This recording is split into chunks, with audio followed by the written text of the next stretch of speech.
शीतयाराधितो वह्निच्छायासिताजिजना त्यं जहारदशग्रीवः शीतवह्नि परं गता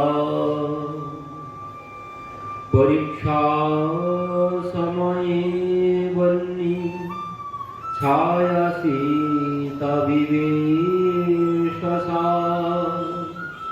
वह्निः शीतं समान्य स्वपुररुदनीनया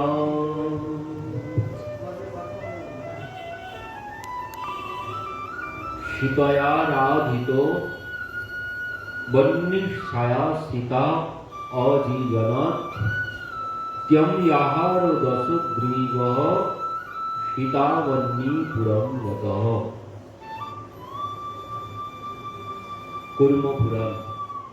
কুর্মপুরাণে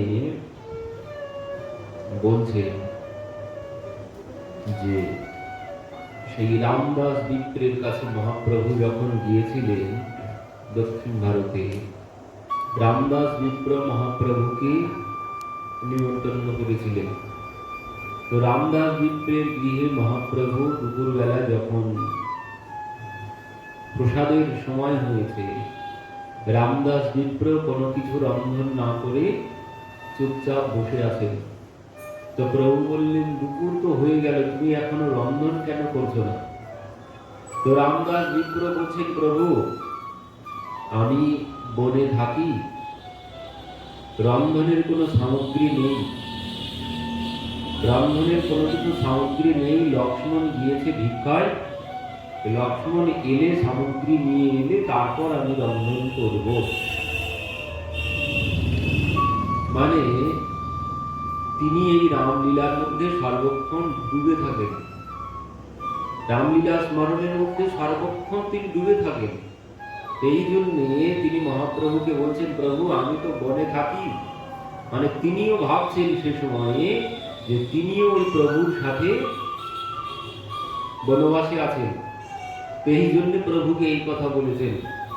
তো পরবর্তীতে রন্ধন করেছেন, করে সন্ধ্যাবেলা প্রভুকে ভোজন করিয়েছেন। তো প্রভু ভিক্ষা নিয়েছেন, কিন্তু তিনি বসে আছেন চুপচাপ। কি ব্যাপার, তুমি কেন বসে আছো? সন্ধ্যা গড়িয়ে এলো, প্রসাদ গ্রহণ করো। তখন বলছেন, প্রভু আমার ক্ষুধা নেই। কেন?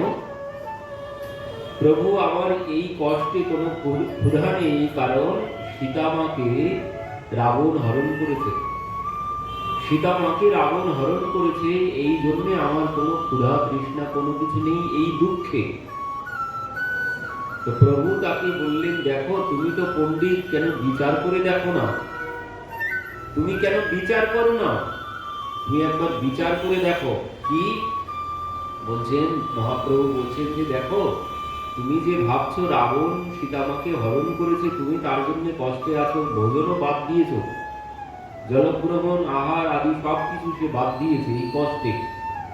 রাবণ সে রাক্ষস, সীতামাকে সে হরণ করেছে, সেই জন্য ভোজন ত্যাগ করেছেন। মহাপ্রভু বলছেন, তুমি একটু বিচার করে দেখো। কি বলছেন? দেখো, রাবণ কোনোদিন সীতামাকে হরণ করতে পারে?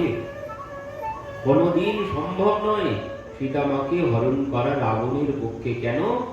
বলছেন, অপ্রাকৃত বস্তু নহে প্রাকৃত গোচর। অপ্রাকৃত ভগবান রামচন্দ্র তিনি সৎ চিৎ আনন্দময়, তিনি অপ্রাকৃত, তিনি সৎ চিৎ আনন্দময়। আর সীতা দেবী তিনিও সৎ চিৎ আনন্দময়ী। তো তারা হচ্ছে অপ্রাকৃত, আর রাবণ রাক্ষস প্রাকৃত, আমরা প্রাকৃত, ভগবান অপ্রাকৃত। তো মহাপ্রভু একটা কথা বললেন এখানে, বলছেন দেখো, এই প্রাকৃত নয়ন দিয়ে, প্রাকৃত নয়ন দিয়ে কোনোদিন অপ্রাকৃত বিষয়ে দর্শন করা সম্ভব নয়, এটাই হচ্ছে সত্য কথা। এই নয়ন দিয়ে কোনোদিন ভগবান দর্শন হবে না, এটাই হচ্ছে সব থেকে বড় সত্য কথা। এই নয়ন দিয়ে কোনোদিন ভগবান দর্শন হবে না। স্বয়ং মহাপ্রভু বলছেন দর্শনই তো হবে না, স্পর্শ করা দূরের কথা, দর্শনই সম্ভব নয়, স্পর্শ কোথা থেকে হবে? তো বলছেন রাবণ প্রাকৃত আর সেই অপ্রাকৃত জানকী দেবীকে, জানকী মাতাকে কি করে হরণ করবে রাবণ? কোনোদিন সম্ভব নয়। তাহলে রাবণ যে হরণ করেছিল, তো মহাপ্রভু বলছেন রাবণ হরণ করেনি, রাবণ যাকে হরণ করেছে সে আসলেই সীতা নয়। রাবণ যাকে হরণ করেছে সে আসলেই সীতা নয়। তো এই কথা বোঝানোর পর মহাপ্রভু সেখান থেকে চলে গিয়েছিলেন। গিয়ে পরবর্তীতে মহাপ্রভু যখন ওই এক জায়গায় গিয়েছেন, সেখানে ওই কুর্মপুরাণ পাঠ হচ্ছে, কুর্মপুরাণ পাঠ হচ্ছে, সেখানে ওই প্রসঙ্গই পাঠ হচ্ছে। ব্রাহ্মণরা বসে বসে ওই সীতা মায়ের বনবাসের কথা সেখানে পাঠ করছেন কুর্মপুরাণ। তো সেই কুর্মপুরাণ শ্রবণ করে মহাপ্রভু অতি প্রসন্ন হয়েছেন। তো মহাপ্রভু তাদেরকে বললেন, দেখো তোমরা এক কাজ করো, তোমরা এই কুর্মপুরাণের যে পাতাতে এই কথা, এই প্রসঙ্গ আছে, সেই পাতাটি আমাকে কেটে দিয়ে দাও গ্রন্থ থেকে, আর ওখানে ওইগুলো লিখে আর একটা নতুন পাতা সংযোজন করে নাও। তো তারা কি করলেন, ওই পাতাটি কেটে দিয়ে, গ্রন্থ থেকে পাতা কেটে দিয়ে নতুন একটি পাতা লিখে তারা আবার সেই গ্রন্থের মধ্যে সংযোজন করেছে, করে পুরানো পাতাটি মহাপ্রভুকে তারা দিয়ে দিয়েছে। তো মহাপ্রভু সেই পাতা নিয়ে এই রামদাস মিত্রের কাছে এসেছেন। তো সেই কুর্মপুরাণের পাতায় সেখানে কি আছে? সেখানে আছে সীতয়া রাধিত বন্যুচ্ছয়া সীতা অজিজনাৎ ক্যম ইয়াহার দশগ্রীবঃ সীতা বন্যী পুরাণ গত। কি বলছে? সীতয়া রাধিত বন্যুচ্ছয়া সীতা। বলছেন যখন রাবণ সেখানে গিয়েছিলেন, লক্ষ্মণজি যখন গণ্ডি দিয়ে চলে গিয়েছিলেন, রাবণ যখন সেখানে গিয়েছেন, সীতা মা রাবণকে দেখেই তিনি আগে কি করেছেন, তিনি আগেই দর্শন করেই জানতে পেরেছেন, পেরে সঙ্গে সঙ্গে তিনি অগ্নিদেবকে আহ্বান করেছেন। অগ্নিদেব তখন কি করলেন, সীতা মাকে সেখান থেকে নিয়ে চলে গেলেন। আর সেই অগ্নিদেব একটি মায়া সীতা সেখানে রেখে গিয়েছিলেন, আর রাবণ সেই মায়া সীতাকে সেখান থেকে নিয়ে গিয়েছিলেন। পরবর্তীতে বলছেন পরীক্ষা সময়ে বন্যী ছায়া সীতা বিশেষ সা বন্যী সীতা সমানীয় স্বপুরাদু দনিয়নয়ত। বলছেন পর সময় অগ্নিদেব পুনরায় সেই সীতাকে প্রভুর কাছে দিয়ে গিয়ে ওই মায়া সীতাকে সেখান থেকে নিয়ে চলে গিয়েছিলেন। এই কথা শ্রবণ করে বলছেন পত্র পাইয়া বিপ্রের হইল আনন্দিত মন, প্রভুর চরণ ধরি করয়ে ক্রন্দন। এবার সেই ব্রাহ্মণ প্রভুর চরণ ধরে কাঁদতে শুরু করেছেন। বিপ্র কহে তুমি সাক্ষাৎ শ্রী রঘুনন্দন, সন্ন্যাসীর বেশে মোরে দিলা দর্শন। মহা দুঃখ হইতে মোরে করিলা নিস্তার, আজি মোর ঘরে ভিক্ষা করো অঙ্গীকার। সেই ব্রাহ্মণ রামদাস বিপ্র এবার বলছেন প্রভুর চরণ ধরে, বলছেন প্রভু তুমি আমাকে মহা দুঃখ থেকে মুক্ত করেছো, আমি এই ভেবে তো মহা দুঃখের মধ্যে ডুবে ছিলাম। তো প্রভু তুমি আমাকে সেই মহা দুঃখ থেকে উদ্ধার করেছো, আর তুমি সেই সাক্ষাৎ রামচন্দ্র।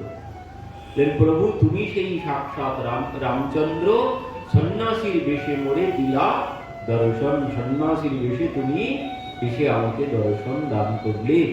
মহা দুঃখ হইতে মোরে করিলা নিস্তার, আজি মোর ঘরে ভিক্ষা করো অঙ্গীকার। বলছেন প্রভু তুমি যখন কৃপা করে পুনরায় এসেছো আমার কাছে, তো আবার আজ তুমি পুনরায় আমার গৃহে ভিক্ষা অঙ্গীকার করো, মানে ভোজন করবে। কারণ সন্ন্যাসী তিনি ভোজন বলা যাবে না, সন্ন্যাসী ভোজন করেন না, তিনি ভিক্ষা গ্রহণ করেন। তো এই জন্য বললেন প্রভু তুমি আজ আমার গৃহে ভিক্ষা গ্রহণ করবে। কেন? মন দুঃখে ভালো ভিক্ষা না দিলা সেদিন, মানে আগে যখন তুমি এসেছিলে আমার কাছে, সেদিন তো ওই মনের দুঃখে আমি বসেছিলাম, তো সেদিন ভালোভাবে আমি তোমাকে ভোজন করাতে পারিনি। তো মোর ভাগ্যে পুনরূপী পাইলা দর্শন, পুনরায় যখন আমি তোমাকে পেয়েছি দ্বিতীয়বারের জন্য, তো প্রভু তুমি আজ আমার কাছে ভিক্ষা গ্রহণ করবে। এত বলি সুখে বিপ্র শীঘ্র পাক কইল, উত্তম প্রকারে প্রভুকে ভিক্ষা করাইল। তিনি এবার খুব সুন্দরভাবে রন্ধন করে প্রভুকে ভিক্ষা করাইলেন। সেই রাত্রি তাহারহি তারে কৃপা করি, পাণ্ড দেশে তাম্রপর্ণী আইলা গৌরহরি। পরবর্তীতে সেখান থেকে তাম্রপর্ণী আইলা গৌরহরি। তাম্রপর্ণী স্নান করি তাম্রপর্ণী তীরে, নয় ত্রিপদী দেখি বুলে কৌতূহলে, চিড়য়া তালা তীর্থে দেখি শ্রীরাম লক্ষ্মণ, তিল কাঞ্চি আসি কইল শিব দর্শন। মহাপ্রভু দক্ষিণ ভারতের সমস্ত তীর্থে ভ্রমণ করছেন। বলছেন চিড়য়া তলা তীর্থ, সেখানে কি ছিলেন? সেখানে ছিলেন শ্রী রাম লক্ষ্মণ, সেখানে গেলেন মহাপ্রভু। পরবর্তীতে সেখান থেকে তিল কাঞ্চি আসি কইল শিব দর্শন, তিল কাঞ্চিতে এলেন, সেখানে তিনি মহাদেবকে দর্শন করলেন। কারণ দক্ষিণ ভারত তামিল তেলেগু নাম, এই জন্য নানান রকমের অদ্ভুত অদ্ভুত তীর্থের সমস্ত নাম।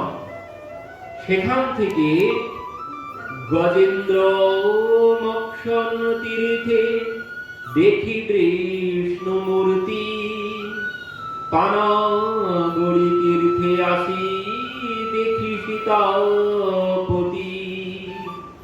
গজেন্দ্র মোক্ষ তীর্থে দেখি বিষ্ণু মূর্তি। গজেন্দ্র মোক্ষ মানে যেখানে সেই গজেন্দ্র মোক্ষ মানে ভগবান গজেন্দ্রকে উদ্ধার করেছিলেন, তো সেইখানে মহাপ্রভু গিয়েছিলেন। সেখানে বিষ্ণু ভগবানকে দর্শন করলেন। পরবর্তীতে সেখান থেকে পানাগড়ি তীর্থে গেলেন। পানাগড়ি তীর্থে আসি দেখি সীতাপতি মানে প্রভু রামচন্দ্র সেখানেও। চান্তাপুরে আসি দেখে শ্রীরাম লক্ষ্মণ, শ্রীবৈকুণ্ঠে বিষ্ণু আসি কইল দর্শন। দক্ষিণ ভারতে বেশিরভাগই রাম সীতা, কোথাও হচ্ছে বিষ্ণু ভগবানের মন্দির, আর কোথাও মহাদেবের মন্দির। মলয় পর্বত কইল অগস্ত্য বন্দন, মলয় পর্বত গেলেন মহাপ্রভু, সেখানে অগস্ত্য ঋষির বন্দন করলেন। কন্যা কুমারী তাহা কইল দর্শন, কন্যা কুমারী মহাপ্রভু গেলেন। আমলি তলাতে রাম দেখি গৌর হরি, মল্লার দেশেতে আইলা যাহা ভট্ট মারি। এবার একটু অদ্ভুত জায়গায় এসেছে মহাপ্রভু। আমলি তলাতে রাম দেখি গৌর হরি, মল্লার দেশেতে আইলা যাহা ভট্ট মারি। মল্লার দেশ, এই মল্লার দেশে এক প্রজাতি বাস করত, তারা হচ্ছে ওই ভট্টমারি সম্প্রদায়। তো তমাল কার্তিক দেখি আইলা বাতা পানি, রঘুনাথ দেখি তাহা বঞ্চিলা রজনী। তমাল কার্তিক দর্শন করে তিনি বাতা পানি নিলেন।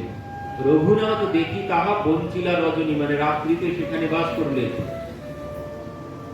গোসাইয়ের সঙ্গে রহে কৃষ্ণ দাস ব্রাহ্মণ, ভট্টমারি সহ তার কইল দর্শন। মহাপ্রভুর সাথে ছিলেন কৃষ্ণদাস ব্রাহ্মণ। তো এবার কি হয়েছে, এই ভট্টমারি সহ তার হইল দর্শন। স্ত্রী ধন দেখাইয়া তার লোক জন্মাইল, আর্য সরল বিপ্রের বুদ্ধি নাশ কইল। এই ভট্টমারি সম্প্রদায়, এরা হচ্ছে এক অদ্ভুত সম্প্রদায়। এরা সবাই সন্ন্যাসী সেজে থাকে, গেরুয়া পোশাক পরে, বইলে মানে ত্যাগের পোশাক, সন্ন্যাসীর পোশাক পরে থাকে। তারা ওই তাবু বানিয়ে থাকে, এক এক সময় এক এক জায়গায় গিয়ে তাবু বানিয়ে থাকে। তারা একসাথে অনেকজন মিলে এক দল বেঁধে তারা ঘুরে ঘুরে বেড়ায়। তাদের কাজ কি? তাদের কাজ হচ্ছে ওই এলাকায় এক এক এলাকায় গিয়ে সেখান থেকে কন্যাদেরকে হরণ করা সেখানকার। এবার এরা কিন্তু সেজে থাকে সন্ন্যাসী, কাজ কিন্তু কন্যা হরণ করা। তো এইভাবে তারা তাদের এই কর্ম করে বেড়ায়। তো মহাপ্রভু তাদেরকে ভেবেছে সন্ন্যাসী। এখন তাদের কাছে যখন গিয়েছে, এই মহাপ্রভুর সাথে ছিল কৃষ্ণদাস ব্রাহ্মণ। এবার এই কৃষ্ণদাস ব্রাহ্মণকে ওই তারা কি করেছে, ওই মানে স্ত্রী দর্শন করিয়ে একে ভুলিয়ে ভালিয়ে ওদের দলে নিয়ে নিয়েছে, কৃষ্ণদাসকে ওদের দলে নিয়ে নিয়েছে। এবার মহাপ্রভু পরের দিন কি হয়েছে, আর্য সরল বিপ্রের বুদ্ধি নাশ কইল, প্রাতে উঠি আইলা বিপ্র ভট্টমারি ঘরে, তাহার উদ্দেশ্যে প্রভু আইলা সত্তরে। তো প্রভু তার কাছে পরের দিন এসেছেন সেই ভট্টমারিদের কাছে, এসে বলছেন, আসিয়া কহের সব ভট্টমারি গণে, আমার ব্রাহ্মণ তুমি রাখো কি কারণে। মহাপ্রভু বলছেন তাদেরকে, আমার সঙ্গে যে ব্রাহ্মণ ছিল কৃষ্ণদাস, তো তোমরা তাকে কি জন্য ধরে রেখেছো। কি বলছেন মহাপ্রভু, তুমি সন্ন্যাসী, দেখো আমিও সন্ন্যাসী, তোমরাও সন্ন্যাসী আর আমিও সন্ন্যাসী, আমার দুঃখ দেহ তুমি ন্যায় নাহি বাসি। তোমরা যে কর্ম করছো আমাকে কষ্ট দিয়ে, এটি তো ন্যায় করছো না। তোমরাও সন্ন্যাসী আমিও সন্ন্যাসী, তো আমাকে তোমরা কেন এইভাবে কষ্ট দিচ্ছ, আমার সঙ্গীকে কেন তোমরা তোমাদের দলে নিয়ে নিয়েছো। শুনি সব ভট্টমারি উঠে অস্ত্র লইয়া, তারা সবাই অস্ত্র নিয়ে মহাপ্রভুকে আক্রমণ করতে গেছে। মারিবারে আইসে সব চারিদিক দাইয়া, চারিদিক থেকে মহাপ্রভুকে মারতে গেছে। এবার কি হয়েছে, তার অস্ত্র তার সঙ্গে পড়ে হাতে হইতে, খণ্ড খণ্ড হইল ভট্টমারি, পলায় চারি ভীতে। কি হয়েছে, যারা মহাপ্রভুকে মারতে গিয়েছিল অস্ত্র শস্ত্র নিয়ে, কি হয়েছে, তাদের অস্ত্র তাদেরকেই প্রহার করতে শুরু করেছে। আর এই নিজেদের অস্ত্রে নিজেরাই খণ্ড খণ্ড হয়ে সেখানে অনেক ভট্টমারি তারা সেখানে প্রাণ হারিয়েছে। এই দেখে আর সবাই সেখান থেকে ভয়ে পালিয়ে চলে গেছে। ভট্টমারি ঘরে মহা উঠিল ক্রন্দন। এবার তারা তো সব কাঁদতে শুরু করেছে, ঘরে সবাই কান্নাকাটি শুরু করেছে। কেশে ধরি বিপ্র লইয়া করিলা গমন। এবার কৃষ্ণদাসকে নিয়ে মহাপ্রভুর কাছে এনে উপস্থিত করেছে। সেই দিনে চলি আইলা পয়স্বিনী তীরে, স্নান করি গেলা আদি কেশব মন্দিরে। কৃষ্ণদাসকে সেখান থেকে নিয়ে মহাপ্রভু পয়স্বিনী তীরে গেলেন, স্নান করি গেলা আদি কেশব মন্দিরে।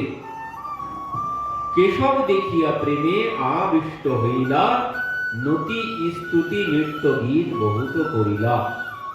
প্রেম দেখি লোকের হইল মহা চমৎকার, সর্বলোক কইল প্রভুর পরম সৎকার। মহাভক্তগণ সহ তাহা গোষ্ঠী হইল, ব্রহ্ম সংহিতাধ্যায় তাহা পাইল। এবার সেখানে মহাপ্রভু সর্বলোক, মহাপ্রভুকে সবাই সৎকার করলেন। মহাভক্তগণ সহ তাহা গোষ্ঠী কইল, ব্রহ্ম সংহিতা গ্রন্থ মহাপ্রভু সেখানে পেলেন। পুঁথি পাইয়া প্রভুর আনন্দ অপার, কম্প অশ্রু শেখ স্তম্ভ পুলক বিকার। সিদ্ধান্ত শাস্ত্র নাহি ব্রহ্ম সংহিতা সম, গোবিন্দ মহিমা জ্ঞানের পরম কারণ। বলেন ব্রহ্ম সংহিতার মতো গ্রন্থ সেখানে কি আছে, সিদ্ধান্ত শাস্ত্র। সিদ্ধান্ত শাস্ত্র নাই ব্রহ্ম সংহিতা সম, ব্রহ্ম সংহিতার মতো সিদ্ধান্ত শাস্ত্র আর নেই। তো অল্প অক্ষরে কহে সিদ্ধান্ত অপার, সকল বৈষ্ণব শাস্ত্র মধ্যে অতি সার। বলেন সমস্ত শাস্ত্র গ্রন্থের মধ্যে অতি সার হচ্ছে ব্রহ্ম সংহিতা। মানে কি, এখানে সবকিছু সার সংক্ষেপে বর্ণনা করা আছে। তো বহু যত্নে সেই পুঁথি নীলা দেখাইয়া, অনন্ত পদ্মনাভ আইলা হর্ষিত হইয়া। মহাপ্রভু সেই ব্রহ্ম সংহিতা গ্রন্থ সেখান থেকে নিলেন, নিয়ে পরবর্তীতে মহাপ্রভু এলেন কোথায়, অনন্ত পদ্মনাভ আইলা হর্ষিত হইয়া। দিন দুই পদ্মনাভে করিলা দর্শন, আনন্দে দেখিতে আইল শ্রী জনার্দন। দিন দুই তাহা করি কীর্তন নর্তন, পয়সী আসিয়া দেখে শঙ্কর নারায়ণ। সিংহারি মঠ আইলা শঙ্করাচার্য স্থানে, মৎস্য তীর্থ দেখি কইল তুঙ্গভদ্রায় স্নানে। তুঙ্গভদ্রা নদীতে মহাপ্রভু স্নান করলেন। মাধ্যাচার্য স্থানে আইলা যাহা তত্ত্ববাদী, উরূপ কৃষ্ণ দেখি তাহা হইল প্রেম উন্মাদী। এবার মহাপ্রভু এসেছেন কোথায়? মাধ্যাচার্য স্থানে আইলা যাহা তত্ত্ববাদী। মাধ্যাচার্য, আমাদের যে চার সম্প্রদায় বলেছিল একদিন, চার সম্প্রদায়, তার মধ্যে একটি মাধ্য গৌড়ীয় সম্প্রদায়, ওই যে মাধ্যাচার্য মানে ব্রহ্ম সম্প্রদায়, সেই ব্রহ্ম সম্প্রদায়ে এই মাধ্যাচার্য, ইনি ওই সম্প্রদায়ে দীক্ষিত হয়েছিলেন। পরবর্তীতে এনার নাম সেই সম্প্রদায়ের মধ্যে যুক্ত হয়ে ব্রহ্ম মাধ্য গৌড়ীয় সম্প্রদায়, মহাপ্রভু এই সম্প্রদায়ের মধ্যে। তো এই সম্প্রদায়ের কাছে মহাপ্রভু এসেছেন। এবার কি হয়েছে এখানে? এখানে সবাই তত্ত্ববাদী। উরূপ কৃষ্ণ দেখি তাহা হইল প্রেম উন্মাদী। এবার সেখানে গোপালের সেবা তারা করে। তো এই দেখে মহাপ্রভু অত্যন্ত আনন্দ পেয়েছেন। তারা গোপালের সেবা করে স্বয়ং জ্ঞানে, বিগ্রহ জ্ঞানে নয়, স্বয়ং জ্ঞানে তারা গোপালের সেবা করে। আর এই জন্যই মাধ্যাচার্য সম্প্রদায় আমাদের মধ্যে মহাপ্রভু স্বীকৃতি দিয়েছেন। আর যত সম্প্রদায় আছে তারা কিন্তু কৃষ্ণ নাম ও রাধা নামও করে, কিন্তু করলে কি হবে? তারা সবাই নরকে যাবে। ওরা কৃষ্ণ নাম রাধা নাম করেও নরকে যাবে। যত আউল বাউল যত সম্প্রদায় আছে তারা রাধা নাম কৃষ্ণ নাম যতই করুক, তারা সবাই নরকগামী হবে। কারণ তাদের নানান রকম সমস্যা আছে তাদের সম্প্রদায়ের মধ্যে। তো এখানে মহাপ্রভু এই মাধ্যাচার্য সম্প্রদায়, এই সম্প্রদায়কে রেখেছেন এই কারণে তারা গোপাল সেবা করে স্বয়ং জ্ঞানী গোপালকে। তো এই জন্য মহাপ্রভু অত্যন্ত আনন্দ পেয়েছেন। তো সেখানে নর্ত্য গোপাল কৃষ্ণ পরম মোহনে, মাধ্যাচার্য স্বপ্ন দিয়া আইলা তার স্থানে। গোপীচন্দন ভিতর আছিলা ডিঙাতে, মাধ্যাচার্য সেই কৃষ্ণ পাইলা কোন মতে। এই যে গোপাল মাধ্যাচার্যজি, তিনি পেয়েছেন কিভাবে? বলছেন একজন তিনি যাচ্ছিলেন নৌকায় করে, ওই মথুরা থেকে আসছিলেন তিনি। তো আসার সময় এখানে মাধ্যাচার্যজির যেখানে আশ্রম ছিল, সেই আশ্রমে এখানে এসে সেই নৌকা জলমগ্ন হয়ে গিয়েছিল। এখন জলের মধ্যে সেই নৌকা যখন ডুবে গেছে, পরবর্তীতে এই গোপাল ওই নৌকার মধ্যে ছিল। এখন ওই গোপাল এই মাধ্যাচার্যজিকে ইনি স্বপ্নে আদেশ করলেন। গোপাল স্বপ্নে বলে দিলেন যে আমি এই জলের মধ্যে নৌকার মধ্যে ডুবে আছি, তুমি আমাকে এখান থেকে উদ্ধার করো। তো মাধ্যাচার্যজি ওই নৌকার মধ্যে সেখানে জলের মধ্যে থেকে ওই গোপালকে উদ্ধার করে এনে তিনি এখানে প্রতিষ্ঠা করে স্বয়ং জ্ঞানের সেবা করেন। কারণ স্বপ্নে জানিয়ে দিয়েছেন। এই জন্যে মাধ্যাচার্যজি এখন নেই, কিন্তু তার সমস্ত শিষ্য সামন্তগণ তারা আছে, সেই গোপালের সেবা করে। তো মহাপ্রভু সেখানে গিয়ে উপস্থিত হয়েছেন। তো মাধ্যাচার্য সেই কৃষ্ণ পাইলা কোন মতে, মাধ্যাচার্য আনি তারে করিলা স্থাপন, যদ্যপি তার সেবা করে তত্ত্ববাদীগণ। কৃষ্ণ মূর্তি দেখি প্রভু মহাসুখ পাইল, প্রেমাবেশে বহুক্ষণ নৃত্য গীত কইল। তো সেই গোপালকে দর্শন করে মহাপ্রভু প্রেমাবেশে সেখানে অনেক নাচ গান অনেক নৃত্য করেছেন। প্রেমাবেশে বহুক্ষণ নৃত্য গীত কইল। তত্ত্ববাদীগণ প্রভুকে মায়াবাদী জ্ঞানে, প্রথম দর্শনে প্রভুর না কইল সম্ভাষণে। মাধ্যাচার্যজির যত শিষ্য সামন্ত যেখানে ছিল তারা কেউ মহাপ্রভুর কাছে আসেনি। কেন?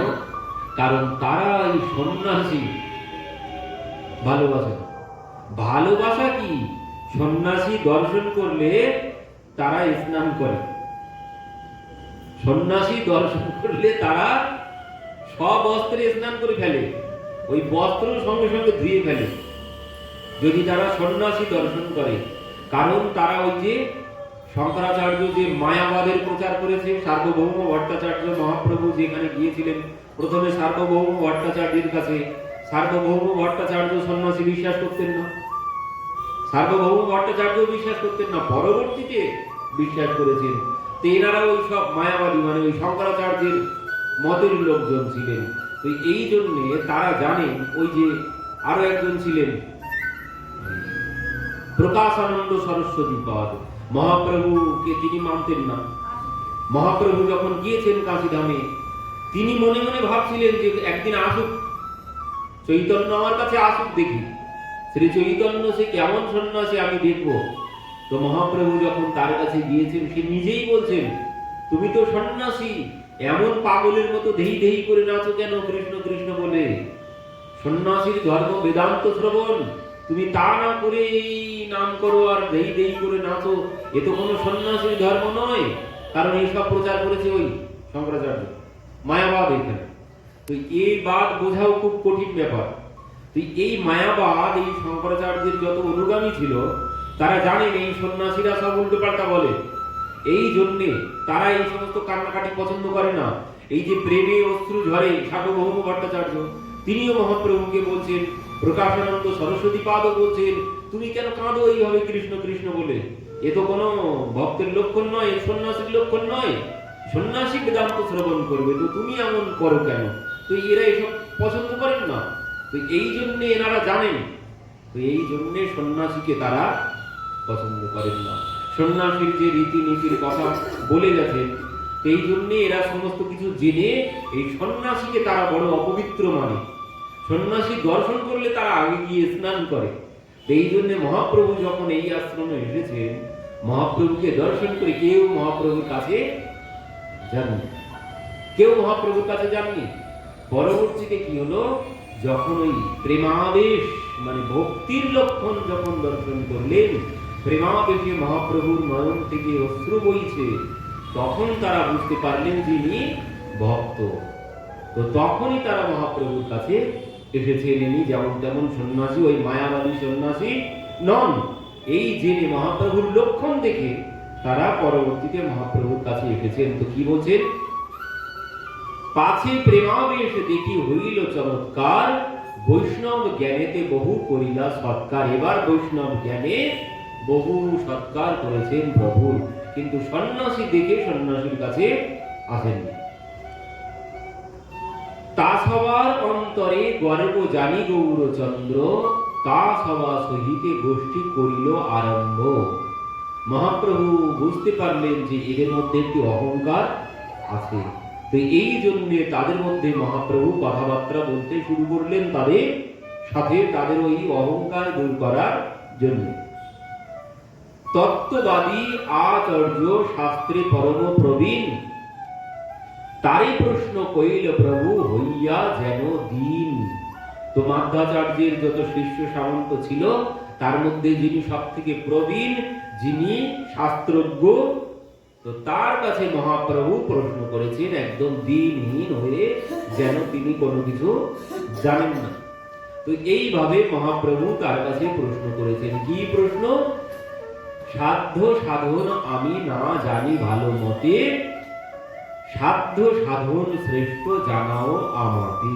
মহাপ্রভু বলছেন যে আমি তো সাধ্য সাধন ভালো জানি না, সাধ্য কি সাধন কি আমি জানি না, তো তুমি একটু ভালো করে আমাকে সাধ্য সাধন বিষয় বুঝিয়ে বলো।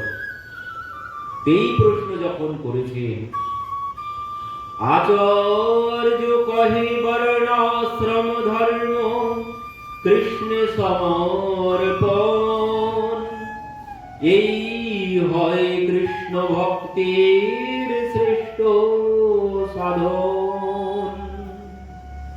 কি বললে?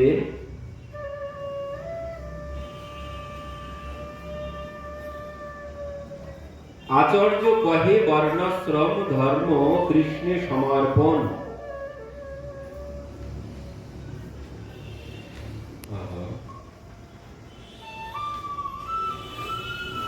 এই হয় কৃষ্ণের শ্রেষ্ঠ সাধন। বর্ণাশ্রম ধর্ম কৃষ্ণে সমর্পণ মানে বর্ণাশ্রম ধর্ম রায় রামানন্দ সংবাদে প্রথমেই আছে, স্বধর্ম আচরণে বিষ্ণু ভক্তি হয়।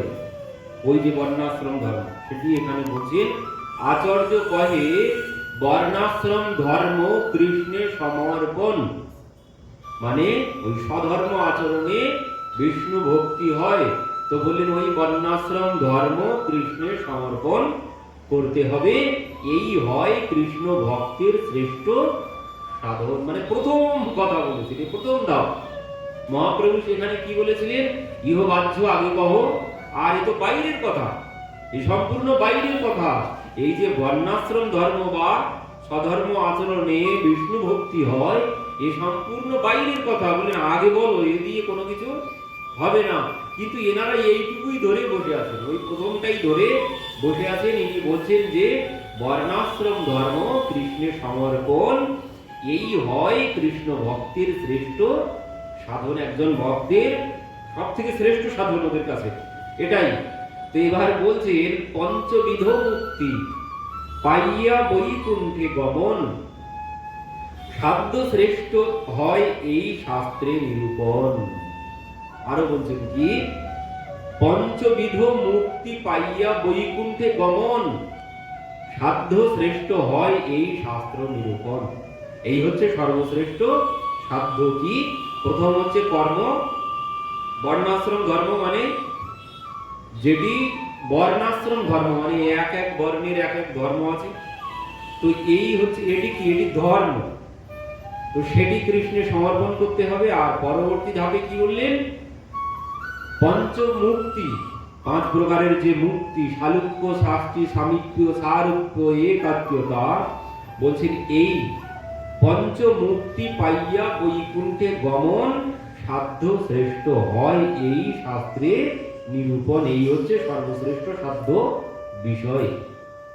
মহাপ্রভু এখানেও বলেছিলেন ইহবাহ্য আগে কহ, আর এতেও কোনো কিছু হবে না। পাঁচ প্রকারের মুক্তি দিয়েও কোনো লাভ হবে না। কেন? প্রভু